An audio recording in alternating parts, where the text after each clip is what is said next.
Good afternoon. Welcome to our latest little project we've got on the go at Griffiths Heating.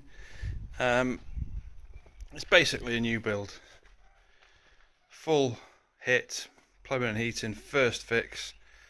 3 bathrooms, underfloor heating to this floor and to that floor up there. So 2 floors of underfloor heating. Having a mixture down here of in-screed and diffuser plates. So we've got aluminium diffuser plates and then snake the pipe through there. Same again in here. All this coming up, diffuser plates. All this coming up, diffuser plates. It's going to be a bathroom again with diffuser plates underneath.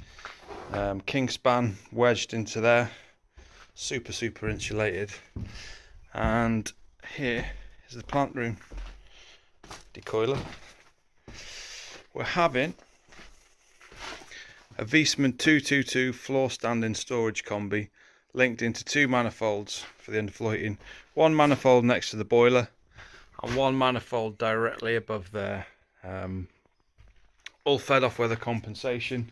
No mixers, no controls, just let the boiler run the show. Weather sensor outside, and that's it. Set the curve, away you go. Should be good. If you don't know what a 222 is, it's a floor standing storage combi with a 100-litre unvented cylinder inside it, but it's plate loaded. So the instant you start drawing from the cylinder, the plate reloads the cylinder. Big heat exchanger reloads the cylinder, so you never ever run out of water. It's a cracking bit of kit. So we've been on site for most of the day now.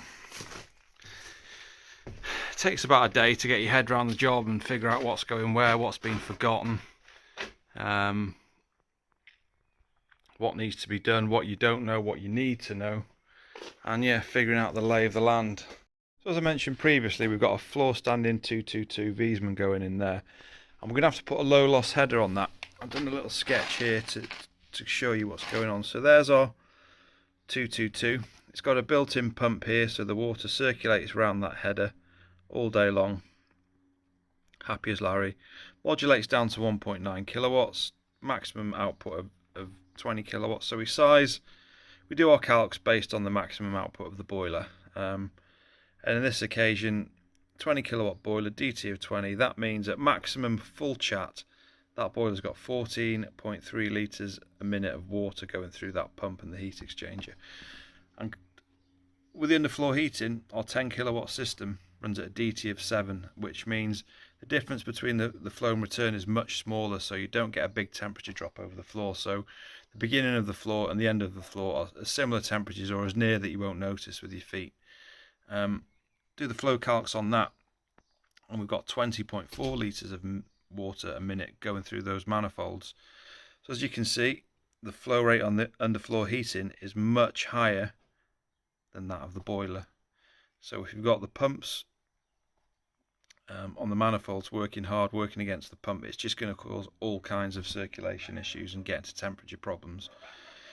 So you might think, well, run the boiler at 10 kilowatt, match the loads, it'll work then, but it won't, because the flow rate drops even further, and you need 3 times the flow for the underfloor heating than you get from a DT20 to DT7. So we put the low loss header in there, the boiler circulates around there at DT20, keeps itself happy, and then the pumps on the underfloor heating manifolds can draw as much as they want from the low loss header, and just they can do their thing and the boiler does its thing, and then it all works happily ever after. So low loss headers aren't just for vanity reasons on Instagram, they actually do have a mathematical and hydronic reason behind them. So this is the upstairs of the property. It's all a bit sketchy at the minute because we're balancing on joists and all that acrobatic stuff. Cracking views. Obviously the bedrooms are downstairs and living space is upstairs because the views are pretty good from here. Camera won't focus or expose. But yeah. So first day on site, figure out the lay of the land, and the plan was to get the plumbing in. So boiler position over there, we've got 20 mil MLCP hot and cold. both in 20mm all the way down here. So we've got that coming here, tees off there to pick up a bathroom there, a bathroom there, and a washing machine point below there. Then it shoots off down here to the master bathroom. This bathroom is enormous. Freestanding bath going here, double vanity there, toilet there, the usual kind of thing. No shower in this one. So the plan is shoot those down there. Freestanding bath taps, so we'll leave some connections under the floor, and then drop down here to the bathroom below, and then we'll first fix that. So yeah, that's the first day on site.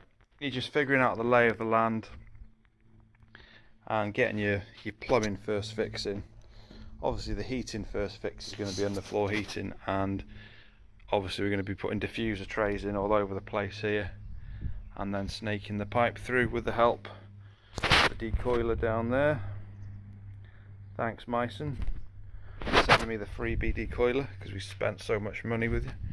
One piece of equipment I'd like to give a shout out to is these Bosch Expert wood bits. Now normally I just buy the cheap flipping £2 a pop spade bits from Screwfix, and on the last first fix I really struggled to get them to go through the joists. It was an absolute nightmare, hanging off ladders, nearly falling off ladders trying to get the bits to go through. So I thought I'll spend 30-40 quid on a decent set of wood bits, and yeah, they absolutely roar through the joists. That's a 4x, what's that? That's an 8x2. Absolutely ripped through that, no problem. So Bosch, if you want to send me a truckload of equipment to shill for you, please feel free to do so, and I'll shill it as hard as humanly possible. So this is the downstairs bathroom that you saw from above. Yeah, it's a bit of a nightmare. None of the joists are at 400 centres to match the diffuser tray, so we're going to have to do a bit of jiggery pokery there to make them fit. And we're having a big 900 shower, 900 1200 shower there, double vanity unit here, and there's a little dwarf stud wall there to make like a toilet stall, so you can hide there and have a shit when your missus is having a shower. And how this one's going to get plumbed, we're probably going to drop hot and colds down here, pick up the toilet across there, pick up the basins there, and yeah, I'll probably hot and cold to the shower as well that way, because we can't drop down there because you've got a big fat double joist bolted to the wall, and we can't really drop down here like you'd like to, because we've got a big, well not a big, a joist tight against the wall there. So I think if we drop our services down here, clip them under the joists, lag them obviously, and then terminate the shower pipes there. Surface mount showers, dead easy to first fix.